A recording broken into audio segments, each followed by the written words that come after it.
En el procedimiento o ruta de las medidas de protección intervienen varias entidades. A continuación, se desarrollarán estas entidades y sus funciones específicas.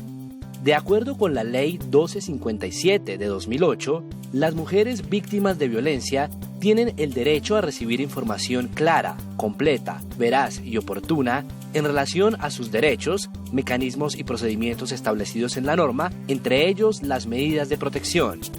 Todas las entidades que se verán a continuación tienen la obligación de garantizar este derecho. Las comisarías de familia otorgan medidas de protección en situaciones violentas que ocurran en el ámbito familiar.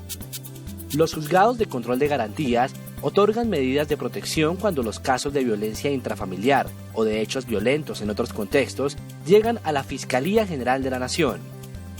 La Fiscalía General de la Nación solicita al Juzgado de Control de Garantías las medidas de protección en situaciones violentas que ocurran en el ámbito familiar y fuera de este. La Policía Nacional apoya la ejecución efectiva y el cumplimiento de las medidas de protección cuando así lo solicite la autoridad que las emitió. Está autorizada para hacer uso de la fuerza y otros medios coercitivos consagrados en el Código Nacional de Policía para proteger la vida y la integridad de las mujeres. Y es la responsable de aprehender al agresor y trasladarlo al centro de reclusión cuando se ordena su arresto por incumplimiento de la medida. Los juzgados de familia definen los recursos de apelación frente a decisiones definitivas de medidas de protección.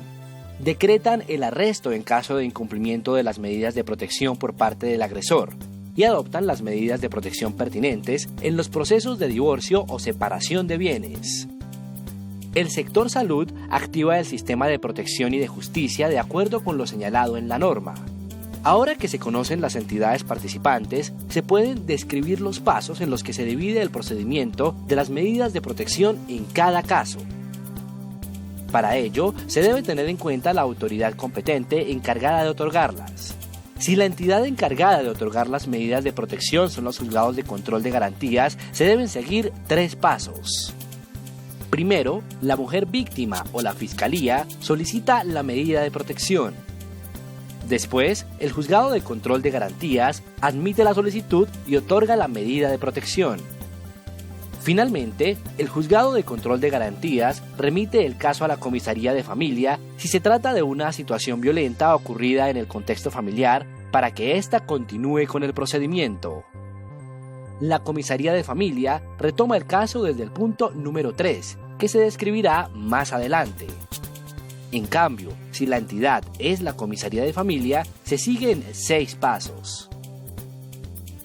Primero, la mujer víctima, otra persona que actúe en su nombre o la Defensoría de Familia, solicita la medida de protección. Recuerde que la comisaría de familia debe remitir todos los casos a la Fiscalía General de la Nación para iniciar la investigación por posible delito. También recuerde que en virtud de las funciones de policía judicial que le fueron otorgadas de manera transitoria, entre otros asuntos, debe recibir denuncias. Después, la comisaría de familia debe recibir de manera inmediata la solicitud y debe otorgar en un plazo no mayor a 4 horas hábiles medidas de protección provisionales. En este paso también puede solicitar las pruebas que considere necesarias, incluyendo solicitud de dictámenes al Instituto Nacional de Medicina Legal y Ciencias Forenses. Enseguida, la comisaría de familia cita a una audiencia de búsqueda de solución y práctica de pruebas que no puede ser entendida como una conciliación porque no pone fin al procedimiento y que debe llevarse a cabo entre los 5 y 10 días siguientes a la presentación de solicitud de medidas de protección. Asimismo, en esta audiencia el agresor sí debe comparecer, mientras que la víctima lo hace de manera voluntaria en virtud de su derecho a decidir si quiere ser confrontada con el agresor. Al finalizar la audiencia, la comisaría de familia dicta el fallo y otorga medidas de protección definitivas a las que hará seguimiento, es decir, debe verificar si el agresor ha cumplido la medida, si se han restablecido los derechos o si las violencias continúan. Recuerde que cuando así lo solicite la víctima o quien la represente, se podrá modificar la medida de protección, provisional o definitiva, o adoptar una complementaria. También recuerde que es posible cancelar las medidas de protección cuando así lo soliciten a la autoridad que las expidió las partes interesadas, el Ministerio Público o la Defensoría de Familia, y siempre y cuando se haya superado la situación que las originó.